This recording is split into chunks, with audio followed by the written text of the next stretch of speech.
Don't do those dumb little 5, 10K drops. If you're going to do it, you got to do it. What you read on the news is not always applicable. Sometimes it's behind. Real estate is hyper-local.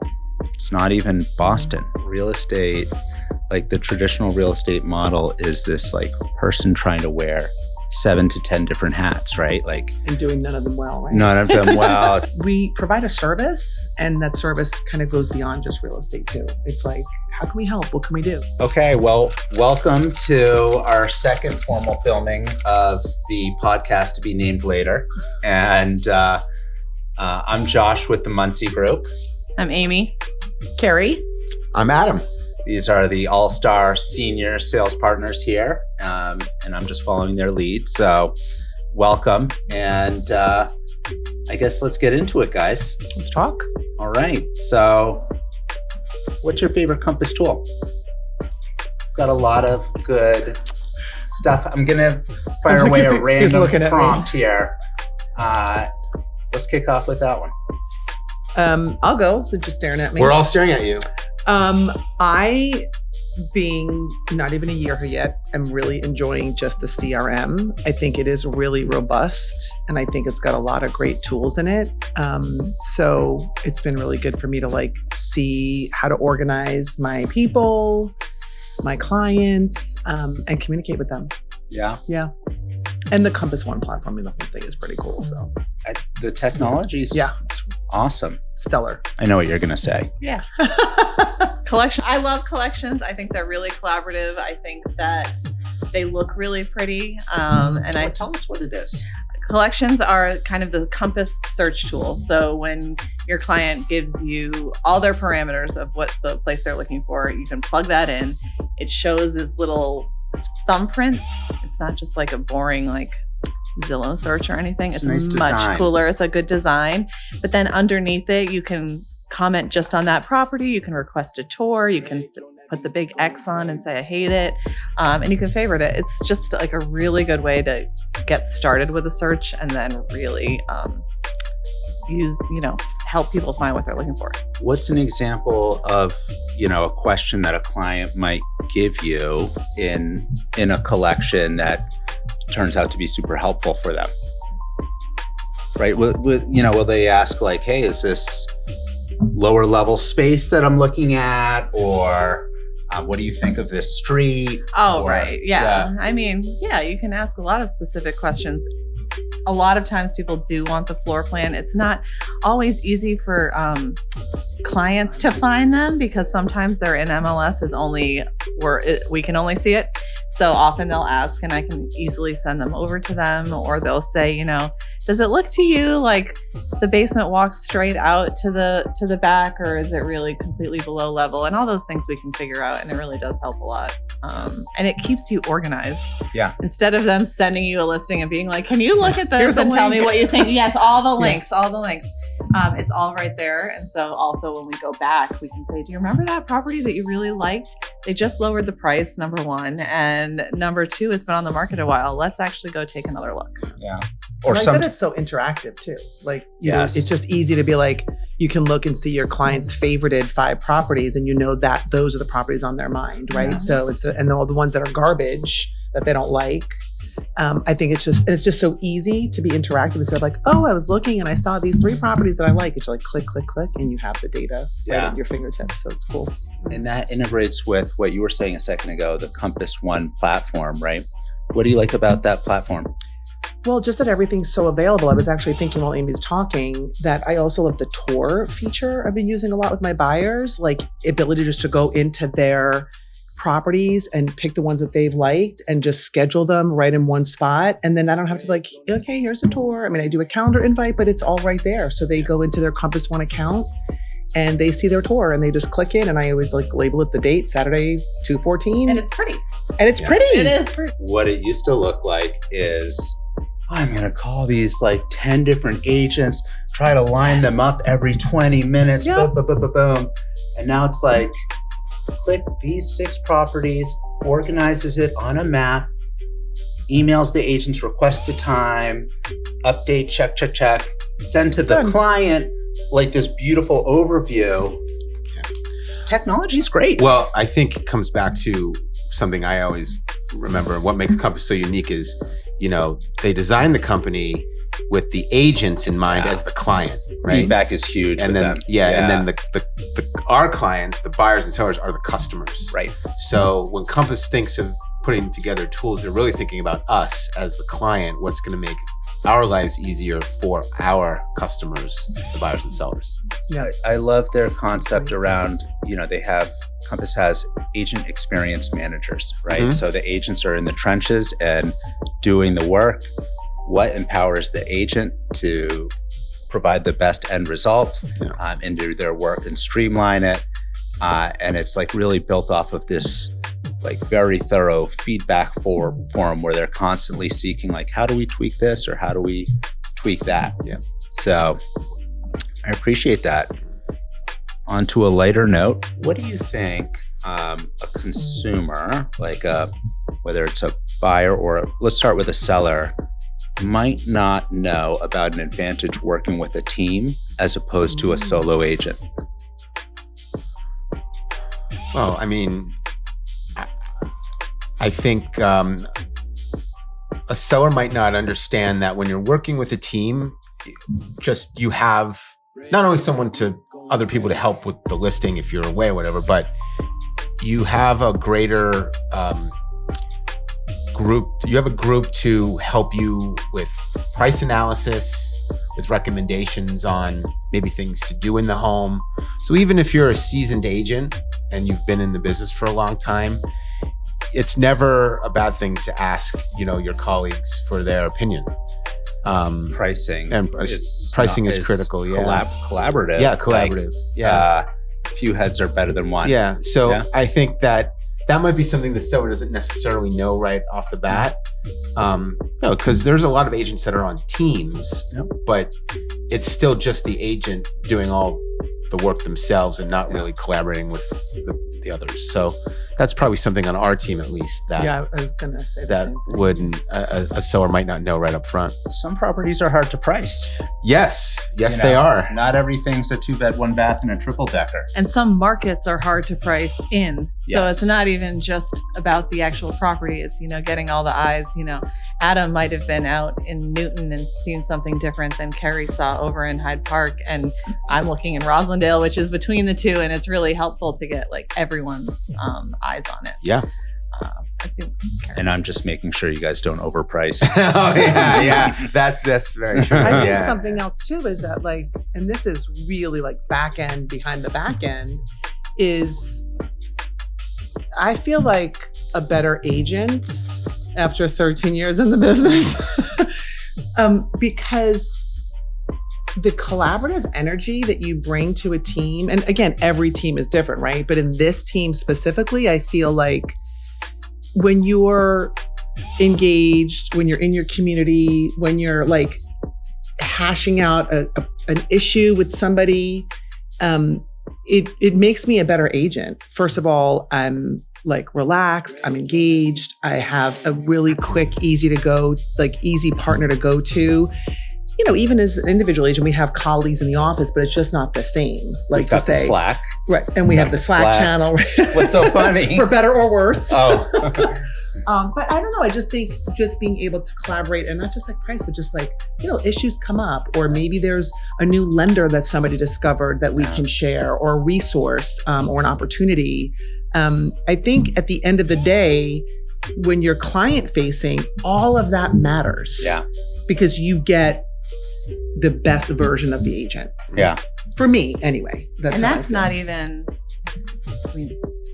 talking about all the people we actually do have behind us, which is the operations and the listing manager and the marketing and the TC and the transaction coordination and all the other stuff that means that we can really focus on our client while we're getting all this kind of backup behind us. Break down the listing manager. Break it down. So Brittany is our listing manager. She's awesome. It really means that once we sign a listing, she's able to go in and coordinate the painting and the staging and the handyman services. And, if it needs to be shoveled or landscaped, she can do all that, which really frees us up. And she brings that directly to the client. She's able to give them quotes and people who we know and we work with, which is another benefit of being on the team. We've all worked with a lot of great vendors, and she really brings it all together so that we're not running around and trying to coordinate all these people. And, the vendors all know her and they know us, and they respond. She's so organized. She's so organized. I know. So organized. I mean, real estate, like the traditional real estate model is this like person trying to wear 7 to 10 different hats, right? Like, And doing none of them well, right? none of them well. Just it's a busy bee, right? You're supposed to be selling a home, which includes client communication with buyers, visitors to the property. At the same time, you're supposed to be a marketing expert, operational workflows, market prepping homes, administrative, like coordinating files, paperwork. There's just so many different things. I'm exhausted just listening. Yes. Right, liaising with the attorneys, and the lenders, all the these different things. people. It's too much. And how does that work when you're listing a couple properties, writing offers? Some balls are just bound to get dropped, right? And so Not around here. Not around here. Not around here. Not with Brittany. Shameless She's plug working for on Brittany. 16 listings right now. So Poor soul. so she's on top of it. She's great. I had to text her yesterday. I was like, remind me about your spring market experience when it's Friday in the summer and you want to beat Cape traffic. Like, I will remind you of seasonality. that. Yeah. The seasonality of the job is tough, and it's not without its benefits, right? 100%, Because it's I don't know, like, what does it look like in August, guys? It's kind of sweet. Yeah. I'm looking forward to it. How many months till August? No, I mean, it's like you love it when you're in it, but it's also nice when the spring market's over. You know what I will say too about teams? I think just teams in general. I think like to address the people who think like, I don't know, I don't want to work with the team because I never know who I'm going to talk to. Like there's 1,000 people involved in my transaction, my sale. And I think that's a fear for some people. They just want one main point of contact, and the team model like makes them nervous. I think that we do a really amazing job. Like my clients know who I am. I am still the main person they talk to. Brittany comes in for a short period and she does this, this element. We have our, transaction coordination in the back end that does like a lot of the paperwork, to get them to closing table. But I never feel like they're overwhelmed by like, well, I haven't talked to Keri in 3 months. Yeah, And I think that's hard though. I think for some teams that just struggle, and I've heard client feedback in the past of like, not for sincere, but in my experience where it's like, oh, I don't want to work with the team. There's too many people and there's too many hands in the mix, too many cooks in the kitchen. And I don't think that happens here. I think it's very specific and clear, and we still are like the main contact for our clients. I would say it's the opposite. Yeah. What I believe is like the goal is for the agent to be able to be focused on client communication and communication with buyers, sellers, whoever's on the other side of that transaction. And so by taking the paperwork stuff off, all of those details, we're so dialed in on communication. I know you guys, all of us here to a fault, sometimes are so focused on communication, right? It's 9:30 at night. It's like popcorn. You're watching The Pit, and what comes up? What comes up? Nothing good. But we do need to set good boundaries, of course. But it's The person it's a labor texting me of is love. usually you. The slack dings. Cut. I think you don't Don't drink. crinkle that. You don't drink. You don't drink coffee. I know I do you. not drink coffee. What are your favorite cafe? What's your one favorite cafe in our community? One. All right. It's like impossible question. It is impossible. It is. Lately, for me, it is Russ and Mimi's. Yeah. They're I can't think of the name of the thing that I always get. Is it small like espresso or bigger? Is it Americano? No. Oh, I know what it is. Okay, I'll start again. My favorite lately, my favorite cafe has been Russ and Mimi's, and I love their chai latte there. It is so good. It's quite spicy, and it is delicious. I've never messed with the chai. What's So good. Is it? Oh, it's so good. Okay. I mean, it's so You good. looked offended just now. My My God. Never. I should. A lot of people talk chai. It is so Yeah. good, and Yeah. theirs is especially good if you haven't had it. I know, Adam. Do you pair that with a food? I'm usually there for the coffee, man. I'm not messing with Not it. even a grilled cheesy? Have you I tried the mean, grilled cheesy? I haven't. It's delicious. I have Oh, tried the grilled God. cheesy. Yeah. I'm It's hooked. good. Good. I'm Yeah. hooked. Yeah. Russ and Mimi's, I want a free grilled cheesy for that. We'll eat it on Shout air. out. We'll Yes. all eat it on All of a sudden, he's a air. celebrity Oh. demanding Yeah, free I stuff. know. You could deliver to the office. Right? What about you, Keri? Well, I just spent the last 2 mornings at Midnight Morning, Oh, also client meetings, and I love their matcha latte. Virginia Delish. promotes And they that. make them so pretty. You don't even want to drink them. And this morning, I just had their breakfast sandwich with avocado and pepper jam. It's very simple, but it's quite lovely. Yeah. So, like, look, we can walk to all these places every day. You know, it's so dangerous. awesome. Yeah. I'm on a like 24/7 caffeine buzz. Like it's out of The control. business. We're aware. All right, so you're not coffee. I've but never been a coffee drinker. What's your situation? Do you have a beverage of choice? Are you okay? I'm fine. Yeah. You're falling asleep over there. No, I've never been a coffee drinker. I think I can count on probably one hand how many times I've actually had coffee. Wow. But here's the irony. I love coffee ice cream. Oh. Yeah, like I don't drink coffee iced or regular, but Or decaf even. or decaf, but I do love like coffee chocolate chip ice cream or coffee ice cream. Delicious. Do you have a warm or cold beverage outside of water that's a part of your I don't routine? really No. know. I drink mostly water. Yeah. Um, Were you always this boring?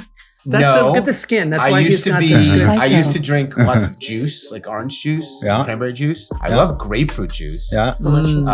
Which, With little gin and tonics. well, either or. Not at breakfast, Sorry. but or maybe at breakfast. I don't know. But grapefruit juice I really like. In my soda days, I was a Fresca addict. I'll just put that out there. I'm So good. occasionally have like a Coke Zero, and then Not even a Spindrift, Adam, anything? well, I like Spindrifts, but it's Yeah. like carbonated water. Yeah. So if you go out to meet like a client for like a quick meeting at a coffee shop, or do you do not do that? I'll Do you- either have water or I won't have anything. Huh. You're just like focused, laser focused on your client. I'll say I actually Love just it. quit coffee yesterday. And then they'll look at me and be like, "Oh my God, really?" And I'm like, "No, just kidding." That's so cool. It's a good joke. I like hot chocolate in the wintertime. Hot chocolate. Yeah. As you probably know, I'm a bit of a chocolate guy. Yes. Never been coffee, and I've never really been. Where does a the tea energy drinker come either. from? I know. Where'd you get your energy? Just deep down Just inside. deep down. Yeah. Yeah. I guess it's like if you never messed with the caffeine, Right. you're not dependent That's on right. it. Yeah. Yeah. I figured one less thing to be, addicted to is probably. Just stick to the Well, chocolate. what's your Stick to place, chocolate. Josh? Is it Roslindale or is it JP? I can't say it's too controversial. It's too controversial. Well, then you can't bring up the topic. I is like it, Dunkin' shitty coffee. Donuts? What do you want? Dunkin', Like I grew up please. on shitty coffee, and Dunkin'. so Oh my God, this is not But safe for work. that's not no. But that doesn't mean that's where I go. But like, what does my life look like? I wake up, I pop in a Keurig of crappy coffee. At the office, I love Square Root. I love all the places we've mentioned, Midnight Morning, Russ and Mimi's. I get coffee from all of those places. And there's a lot of gems in JP as well. I've had plenty of City Feed coffee. What else? Cafe Nero is there. Ula. Ooh, Evergreen. I like Evergreen. I don't know if There's some good everybody food knows there, about too. it. It's not just food. They have a fantastic Cafe. yes. Yeah, it's a little I think embarrassing. it's okay it's to a little like Dunkin'. embarrassing. You're in Massachusetts. Yeah. I mean, we can support our local small businesses. It's obviously very important to us as people. It's not okay to like Dunkin'. It is. There was I a mean, bad business. Massholes love Dunkin'. Yeah. There was a. It is. It's just very interesting. But Can't remember the name of it. There was a place on Center Street. It's not there anymore. It sold coffee and it also had like nuts and I didn't know they had coffee, but yeah, they're still in the They South had the End. best- and they're in Newton. And Oh, they yeah. it was just announced that they just won the best chocolate chip cookie in all Boston. Yeah. And They so had I the best hot specifically- chocolate too. Yeah, so I we can have those specifically- delivered to the Better office than too. Well, Levain's. Have very you ever different, had but- Levain's? Oh, you've had Cacao. Levain's. It was cacao, right? Yeah, cacao. That's what it was. Their cookies were quite good. Yeah, they were great for holiday presents, like Yes. just nice Yeah. I setup. did that for teacher gifts. Yeah. I was sad when And they they were have gone, a whole but that's a cafe hard there too. So now I have to have their cookie. Yeah, the cookie's real good, man. field trip. Yeah. I miss them, and there's like a couple newer spots where they used to be, and admittedly, like one looks really cool, and I've never tried it. Bluefin. Have you heard of that? Great. They've got lobster rolls. They've got It's a lot of delicious. cool little seafood. Their chowder is really, really good. Really? It's to go, yeah. I actually haven't really done recommend it. Bluefin. You can get a lobster roll there like year round, and it's really good. and oysters. Yeah, you can get all the stuff. It's really good if you like seafood. I mean, which I love. So, and what's the new places that are right next to it? There's The Hub. the Hub. And Do you have a recommendation? All right. I've never been to the Hub. Okay. It was closed for a long time, and Yeah. it's Yeah. reopened again. Is it? And Is so, that where Oh. it used to be the joint, right? Or am I No. thinking? of something No. else? Where's the hub? The Hub? The Hub might have been cacao. It was. But it's right next to Bluefin. Yeah. Oh, okay. But like they have smoothies, they have wraps. They might so that might have been where some cacao was. chicken. Yeah. Yes. People actually really like the Hub. I just haven't been in. The actual Hub was closed for a while, so that's why. And then it came back, so it's interesting. Okay. And people really like it. But then it's the Hub, Bluefin, and Chilicates is right there. Yes. So I Yeah, mean, yeah. everyone Okay. knows about Because Chilicates. Chilicates is you got to have one on every block. Apparently, yes. The It's the owner, new Dunkin'. Socrates, It's right. like- It is. It's the new It's so Dunkin'. funny.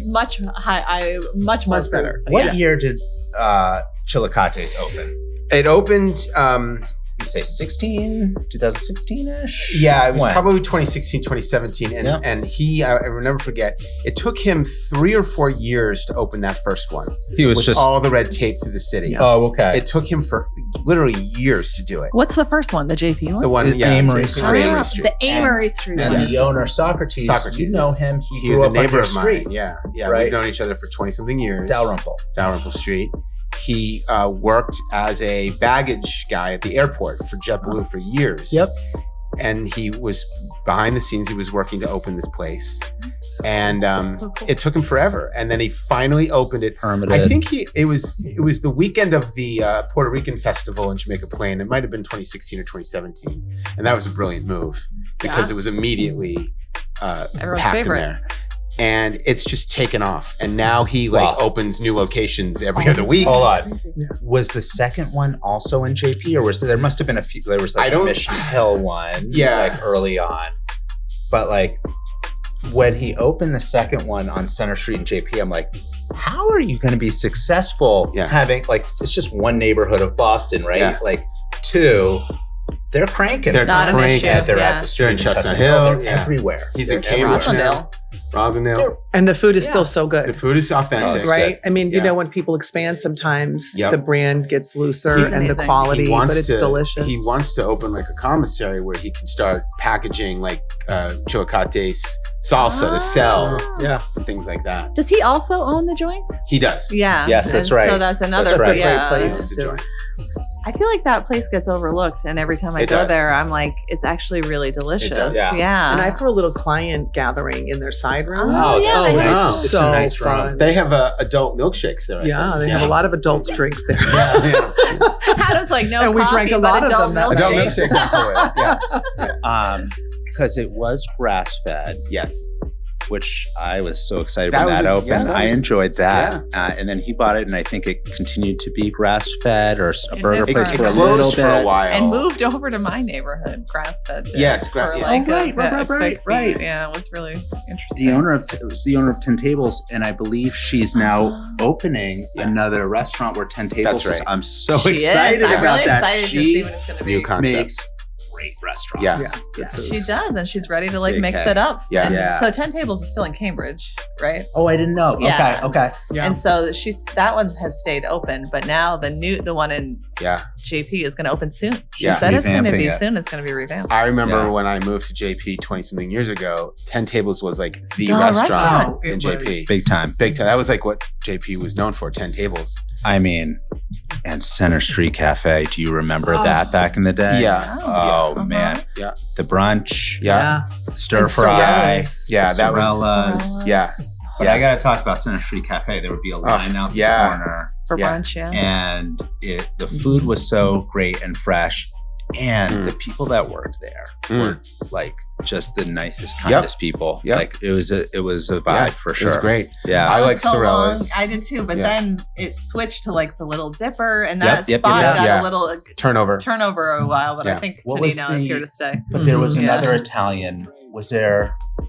That wasn't the Dipper. Was there another name for an Italian restaurant that was there? Oh, for a in minute? that space? Yes. Before, yeah. Same ownership. We're real estate agents and historians. I love it. Yeah. We're food Been here a long eaters. Foodies. Well, I think my favorite, like old school memory of JP was the Oh, I know. You're going to say where Canary Square was?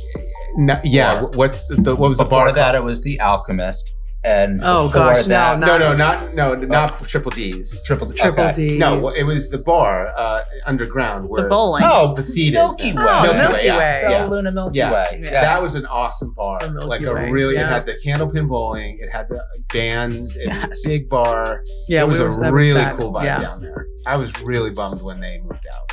Yeah. And then Seriously. they moved over to where the Haven They was, but moved it was over. never the same. No. I mean, and the then it bowling went was over- gone. Yeah. Yeah. And then Yeah.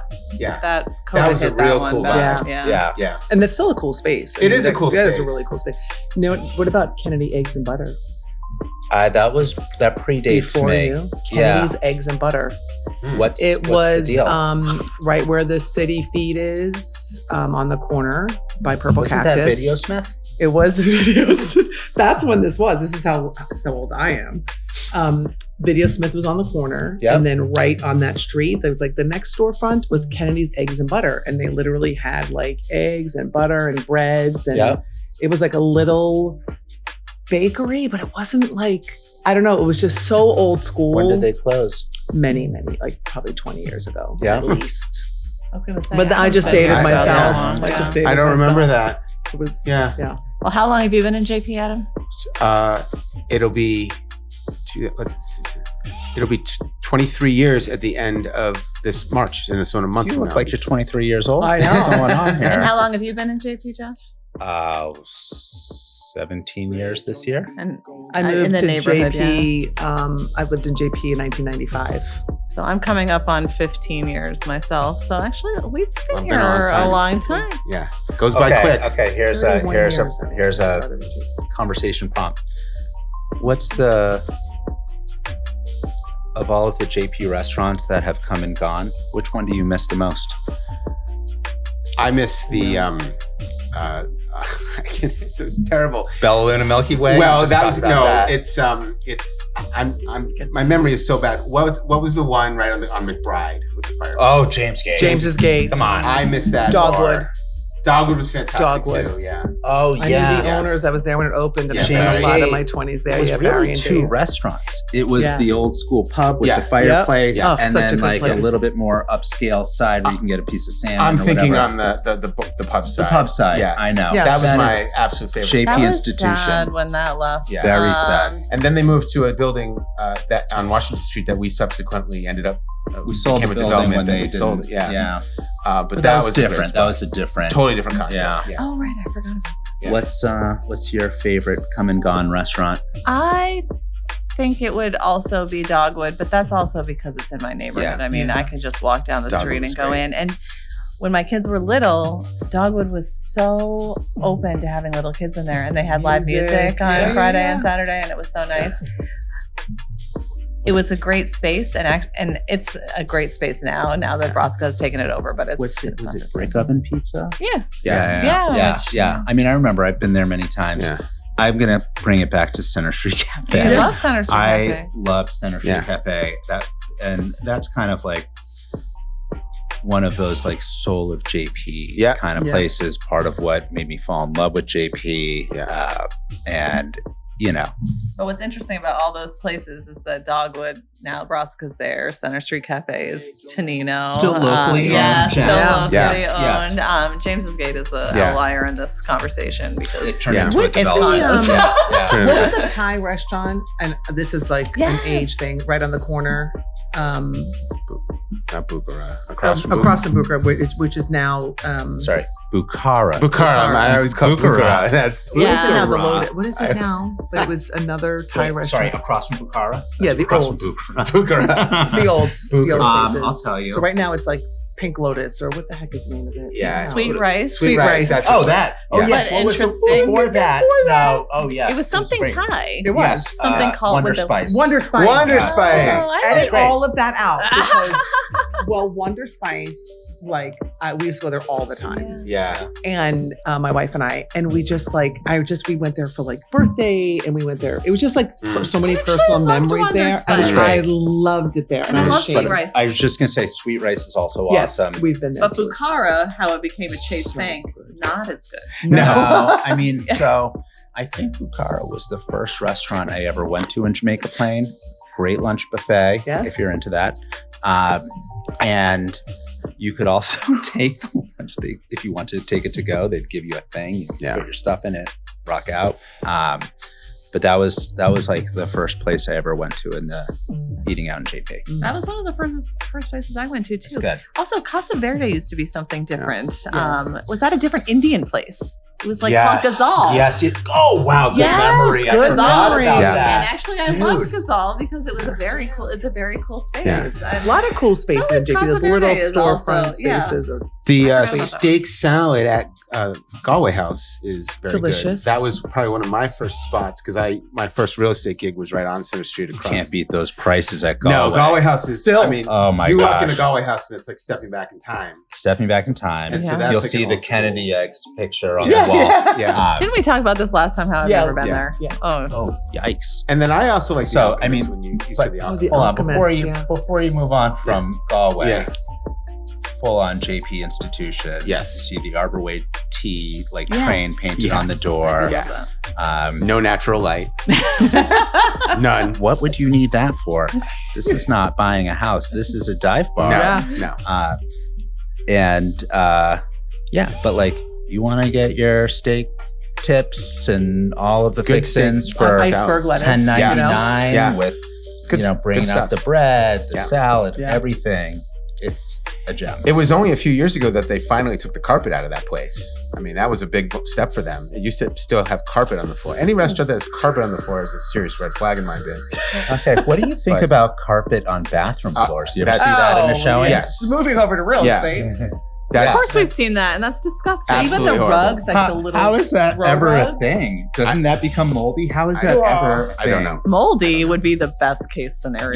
Yeah. There Even is. like the Like- the throw rugs that you put Yeah. around the toilet. Yeah. To me, it's just like I don't know. I don't understand the concept of wall-to-wall carpet in the bathroom. It just- Anyone who's had a husband or a son is No like, carpets what are we anywhere. ever thinking with this Let me tell idea? ya. Yeah, just no. It's a big. Little girls can get a little pee on the floor too. I'm just saying. They Just grow out of saying. it, and I'm just not sure they grow. The little sure boys. that Little boys probably don't. I Yeah. don't think they do. Yeah. Okay, fast we and have loose. veered in a Yeah, very yeah. dangerous area right now. Yeah. That's What's where the another gems topic? come out. Yeah. All right, I'll switch Talk it about up. You're JP right. food a You're lot. right. That was a lot. Yeah. Tell me about. Just gonna face Amy because I feel like you've got the best stories. But anybody, what's the most chaotic showing or open house you've ever had? Who's got a story? I think probably during COVID. when We can go there. Yeah, I've got some He just stories. he's taking us. Yeah, I don't have one in particular. I just remember, because of the massive amount of people that were looking to buy homes, and then depending on if the home seller, how they felt about having a certain amount of people in the home at once. I mean, you would see lines out the door. May I And just interject shifting. here? Please. Yeah. I remember right as it was starting to blow up. I'm not talking about once the lockdowns and happening, but remember like late February, first week of March, you're starting to hear more about what's happening in Italy and New York, all of that. And nothing stopped yet, but people were nervous, and it was like people were learning at different phases. And so they were open, right? That spring market kicking off. And nobody knew what to do. And it was really awkward. And some people had masks and some didn't. And you'd open the news and it's like, what's going on in the world? And then, right, things shut down. Real estate agents became what do we call it? An essential worker, right? Because Did you? This is before you. Yeah, this is before me. And but like when you think about it, it's like people gotta have a place to live, right? Or if you were a home seller in that market and you bought your home and then had to list your home for sale, if you didn't list that home for sale, maybe you get foreclosed on. Who knows, right? You're suddenly carrying 2 mortgages and you're caught in this jam. Or if you're a renter, your lease is up and you need a new place to move.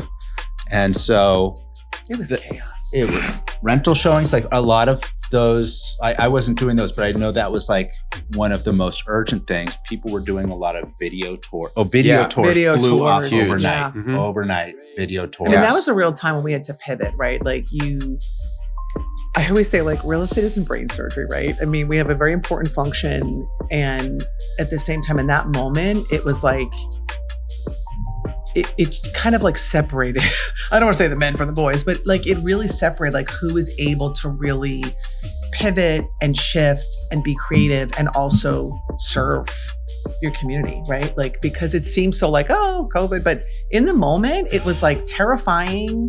And then you'd get calls from like clients who's like, my mom has COVID, and you don't know, like you didn't know in that moment if it was like, is this a death sentence? Like what, I have to put my search on hold because, and it was just like, I remember, and you're also nervous about your own life, right? Like your own, what's going on in your family. And it was just like, I just remember feeling like, this is a moment that you either rise to meet the demand of your clients. And I don't mean real estate demand. I just mean like personal, emotional demand, or you don't. It was just an interesting time and chaotic. Yeah. Interesting time. Yeah. Which is what I never thought it would be. Like I literally thought I was going to have to like work at McDonald's. Like when it first started, I was like, we're all out of jobs. Yeah. And it was the complete opposite. Yeah. I was just the complete opposite. Yeah. You thought you were going to have to work at McDonald's. I was when concerned COVID that I came? wasn't going to be able to. We didn't know. Yeah, we didn't know. Like when it first started. Shut down.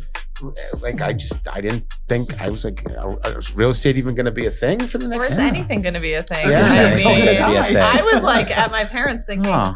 oh my God, am I going to have to live here with my kids forever? This cannot be my new life because this was my old life. Like, I'm over it. I could have been having free quarter pounders with cheese. Yeah. here, Oh, and- the whole- Yeah. come on, man. Yeah, sorry, man. All right. Well, I'm still glad to have you here. Thanks. Glad to be here. You hit an interesting point, right? Because we got thrown into the mix, and it's like you're trying to serve your clients and support them and just show up for your family while you're like leaving your groceries outside for 2 hours before you spray them down. But like there was this interesting period where COVID happened. For the first month, people were under agreement and renegotiating the price on their deals, right? Like, so if you were under agreement to buy a home for $1 million, suddenly the buyer has all of this leverage and they don't even have contingencies or they're past that, but they're still saying, hey, you know what? I'm going to back out unless you reduce this price to $900,000. And that existed for a period of time. And then as we all know, it's like, oh my God, I need more space, or the home is so important because I'm here all day long. And then, 2020, 2021, there was the explosion in home values. Yeah. But there was that moment. Do you remember that right at the beginning where deals were shakier? Yep. You could lowball whatever you needed to do, and some people got in.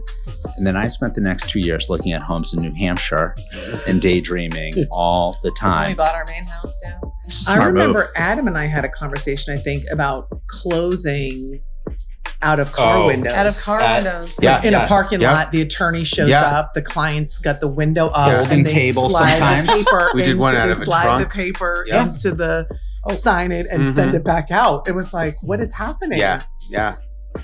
Our friend attorney Nice. Dave Rand, he drove around with a folding table in his Yeah. trunk. Yeah. I mean, I'm sure a lot of attorneys did, but like would just set up Yeah. outside. Yep. You know. Yep. Yeah. What a time. But yeah, those open houses were crazy chaotic. That lasted for a while Yeah. because Yeah.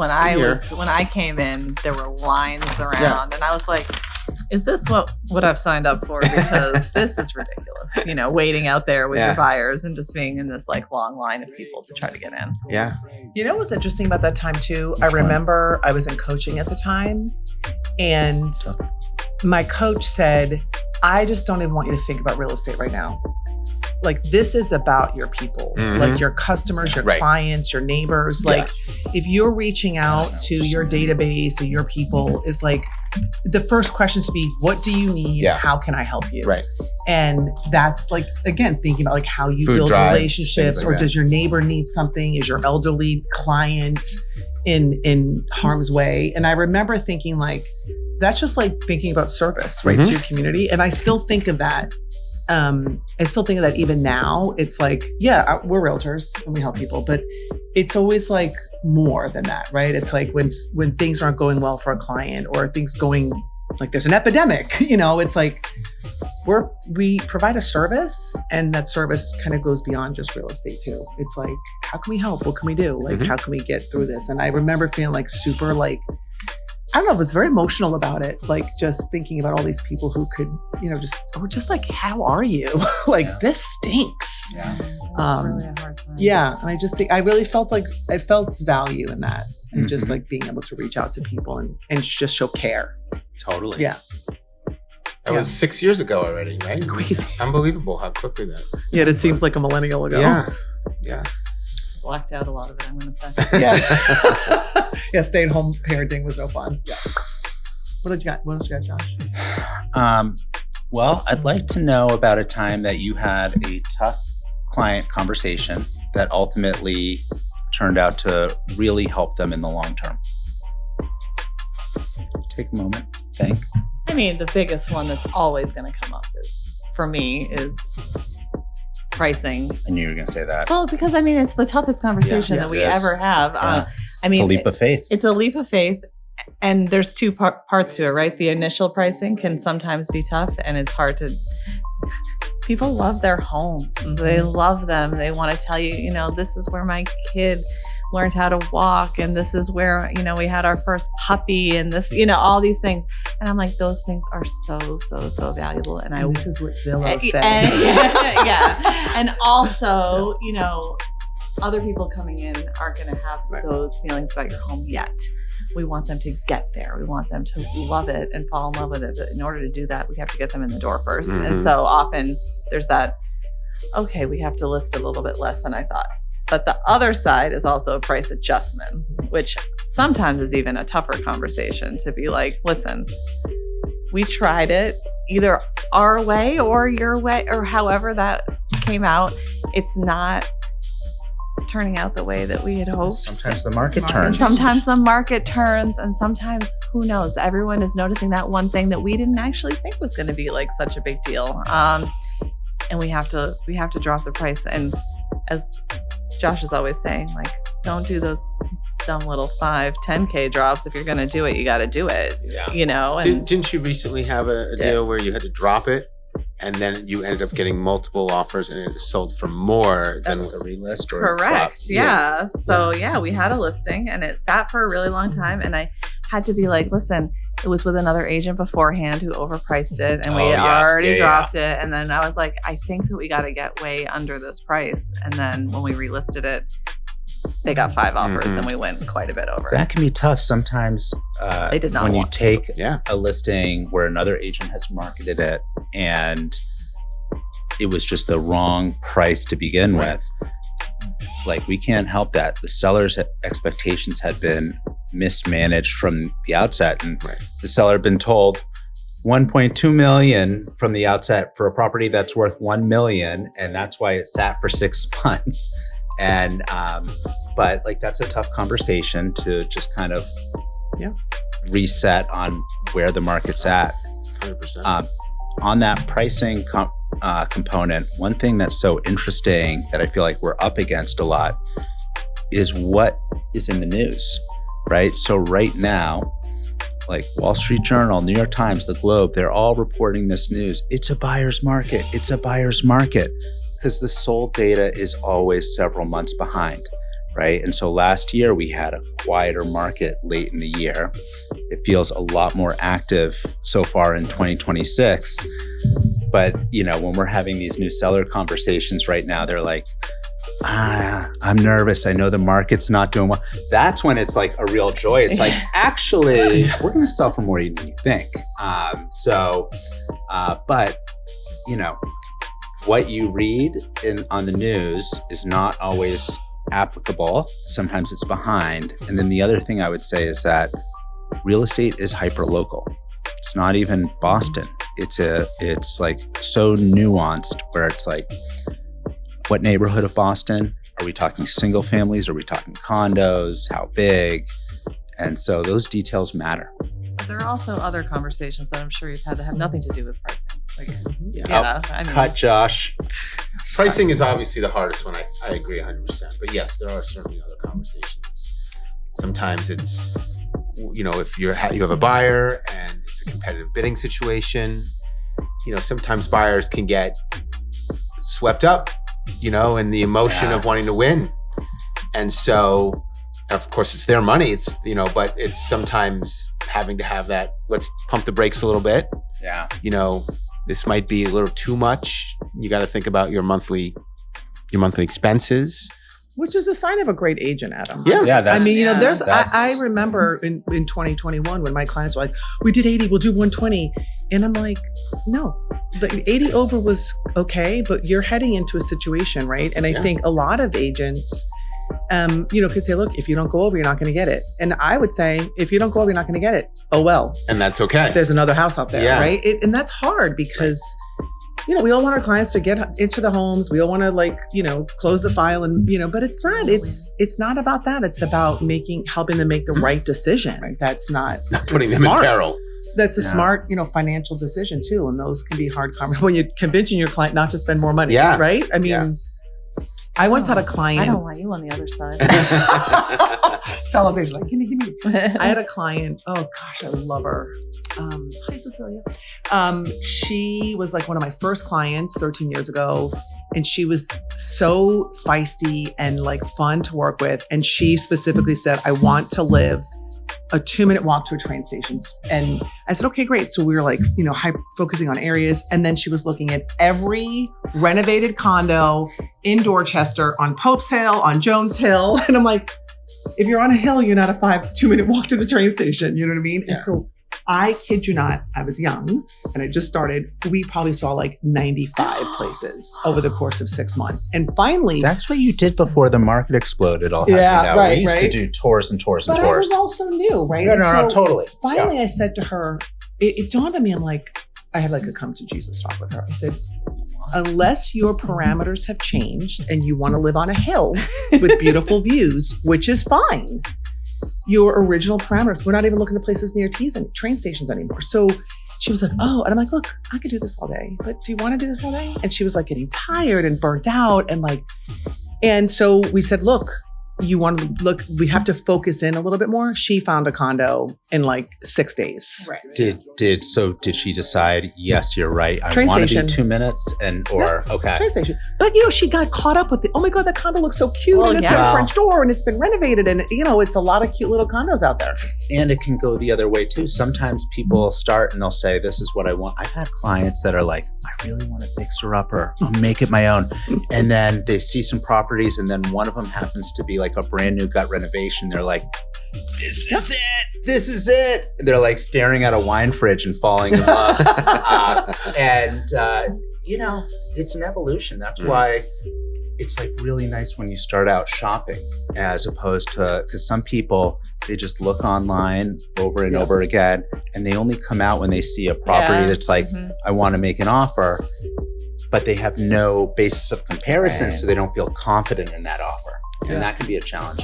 I was just thinking of one other thing, and I bet everyone here has had this situation too, when you have to talk to a seller about doing some repairs, or like your house smells like cats.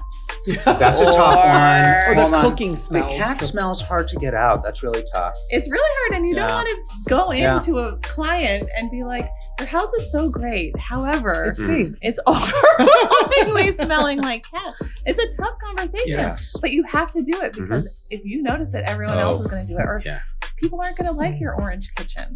Like, it's great for you. I've had this conversation twice. Wow. About Orange kitchen. Orange kitchen. Orange kitchen. And it's like, Aren't you glad niche. they decided to paint it? Orange, you I swear, dad jokes. I mean, but anyway, those are other conversations. Keri has an orange kitchen. Oh, I'm sorry. Just kidding. I don't know what I'm like. What is he talking about? Awkward. So awkward. You know what I like to think though? Like, here's how I look at it now. When we talk about pricing, like for sellers or even like buyers' budgets, I'd like to think that when I go in to meet with a new client, like, and I encourage people to think about this. If you're listening out there, like hire the agent or the team that you feel comfortable with, that you can trust. I mean, I think the pricing is secondary. Like, you want to be able to like lean on your agent, call on your agent, trust that they have your best interests at heart. And sometimes it's just a vibe too, right? And I think so many times you're going into like a listing appointment and you're like, oh gosh, they're probably being told 1.4, 1.6, and then you're like, it's not worth that. It's worth 1.2. And you have to be truthful about it too. But I think you and I talked about this, Josh, like you hire somebody based on their experience and what they bring to the table, not what price tag they're putting on your home. That's a conversation, right? That should be a conversation. Once you find the people that you like and trust, then you have that conversation. Okay, like let's look at the data together. Let's look at the recent sales in your neighborhood. I think it just serves the client better too, because they're not just chasing the number. If they trust you, then they're gonna respect what you have to say and know that you're giving honest advice. Yeah, hope so. Yeah. What's a local debate in our community that you feel very strongly about? Like a real estate debate, or what kind of? Can you be a little bit more? Something could be real estate. I was Do thinking. you call like it something, Roslindale Village or Roslindale Square? How do you spell Rosie? Those are both. Those are very hotly hot contested. debates.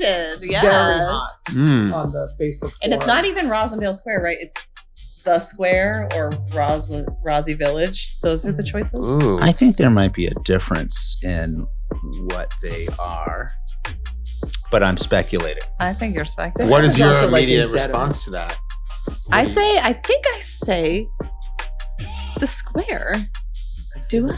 You say the Village. I think I say the Village, although I know I've also said the Square. I know. Here's the I thing, say people, we should both. all live in peace, no matter Yeah. what you want to call Rosie Amen. or Rossi. Right. Yeah, right. Like, just live Is in it peace. ROZZI or ROSI? ROSI? Yeah. Now, I will tell you No. what it is. Oh, So there's a right I answer. think, here's apparently. what I think it is. I think Roslindale Square was initial. Roslindale Village, I think, is a modern spin. Modern meaning 40 years, who knows. It is not anything but R-O-Z-Z-I-E. Rosie. That's what it. That's the not Rossi. real Rosie. spelling. We can spell it different ways. Everybody does. Looks like you're getting a little bit of. I say She's RO. getting side eye from me. I and do Amy. ROSI. Yeah, that's how I do. But I think that's the Ro- thing. It's like, look, who Rossi? Rossi. Well, I think it's fine to do that. I'm just saying. what's right? What's your opinion? Okay, fine. well, this is the question. This is the question. I mean, but if you You're right, you're right. I'm just trying to think about, like, I say Rosie. you say So Rosie. I would say right? Rosie, not Rossi. Right. Yeah. Rosie with a Z. Like, Some you were people gonna do. spell it? Some, Yeah. Some people do with an I and not IE. No, if I'm saying it, That's what Rosie. Say, If me I'm too. spelling it, I'm spelling it R-O, like it's actually spelled with an S. So, that's what I'm saying. Yes. Roslindale, yeah. I say Like it, if you ever Rosy. abbreviate it in writing, it's ROS. Yeah. I say ROSI. Right, you could. Right, but I'm Yeah, saying you don't write it down. Oh, I'm not ROZZIE. talking about a abbreviation though, or in my mind, I'm thinking of like, how do you spell Rozzy? Mhm. We're going way off the rails here. Wow. Hey, That's a good one. this is a very hot topic. It is really. in the Facebook message boards. Yes. I mean, this is Wow. people get really argue, pissed and about I'm it. like, just like live in peace. People get Call mad it about whatever it. you want. Oh yeah, because it's like an old Dedham school, too. Dedham Square, school Dedham thing. Village. Yeah. Oh, Do you know Square how Village. many sub neighborhoods there are in Jamaica Plain? do I know how many? How many sub neighborhoods? Yeah. Ooh, that's a good one. Is it 9? Nope. More. Forest Hills, More? Bourne, More. Eggleston, Sumner Hill, Parkside, Center. More than 9? Okay. 14. Wait, how many you got? Or is it 14 or 13? Hold Oh on. wow. What did you? I was what do you just- got? What do you got? Spit it out. All right. Woodbourne, Forest Hills, Parkside, Stony Brook. Stony Brook, Sumner Hill, Moss Hill. Oh, Moss Hill, Eggleston, Center Street. Is that not Pondside? Pondside. That's 8. Did you say Central, JP? That's Central. what I was. Okay, that's what I called Center Street. Central. Did you say Hyde Square? Hyde Square, Hyde Square. Did Clary you say Square? Jackson? Jackson, Jackson Square. Cleary. What's that? No, No, Clary that's- is that's That's No. a Hyde Park. That's Hyde Park, sorry. That's 10, right? So No, we're at you said 11. Parkside. Yeah. Mission Hill. Mission Hill. The Union area is a neighborhood. Okay. Brookside is a neighborhood. Oh, Oh, Brookside. And then there's one for like the South Huntington area up there. Is it called Barely JP? Yeah. It's called Mission Hill. Mission Hill, Yeah. yeah. I think I mean, actually it kind of is. Yeah. Yeah, but Mission Hill's a separate town area though. Zip code. Yeah. Zip code. Yeah. Yeah, no, it's not Mission Hill, but like All that right. area is not technically. All right. So ones I didn't know. Union. Yeah, little Wait. known. Where is Union? Where? Union is so Union is next to Brookside, And Green they're Street, like yes, Stanley. Green Street. So they're between the Southwest Corridor and Washington Street, and so Parkside's on the other side, Central JP or Sumner Hill to the north. We should do a whole post about this. That's a in lot. Roslindale It's a lot. neighborhood. That's It's a lot. What neighborhood would you be considered in? Parkside. Parkside. Parkside, yeah. And I'm Forest Hills, Stony Brook. and you're Hyde Park. Hyde Park, which You is might great. technically be Brookside unless you want to call it Eggleston. It's probably Eggleston actually. Oh, but some people call it. Well, this is a gentrification realtor term. They used to call it the Brewery District. Yeah, Yeah, but that's not real. yeah. I guess it's technically the Eggleston area. You look disappointed. No, because I always when people ask me where I live, I always say I'm in the Stony Brook neighborhood. But I think it's on the Ooh. other side of. Oh, did we say Stony Brook? Yeah. Sorry, Yeah, we we did. did. Okay, I think Stony it's Brook on is the Williams other Street, side of- Williams, yeah. Rossmore, all of that. Yeah, Wait, No. no, that's not right. Stony Brook neighborhood is Williams, Rossmore. Rossmore is way over. It has nothing to do with Stony Brook. Yeah, it's by Third Cliff Bakery. It's not anywhere near Stony Brook. No, it's the Stony Brook neighborhood of Jamaica Plain. Has It's nothing to not do at the with Stony the Brook T T. station. T. Ah. Yeah. Then I've really There's- been asleep.